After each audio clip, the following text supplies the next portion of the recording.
Ana, mənə gəl ki, mənim dədəm qəribə kişidir. Hə. Sən hərdən elə düşünər ki, biz bunun qədrini öləndən sonra bilək. Bu yürək olsun, elə niyə deyirsən, hə? Ana, yaxşıların qədri həmişə öləndən sonra bilinir. Rəhmətli Habil Əli deməmişdi ki, insan öləndən sonra onun arxasınca elə təriflər ki, insan ölməyə gəlir.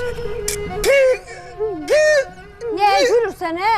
Gülməli deyil, ağlamalıdır. Yox, bu verişdə demişdi, hamısı da qəşəng gülmüşdülər. Daha mı özü bilər? Ağlamalı sözdür, adamın qədrini öləndən sonra bilirlər. Yox, dana, dərindən fikirləşində gülməli sözdür, dana. O kişiyə belə söz deməz. Amma qəşəng deyib, adamın ölməyə gəlir.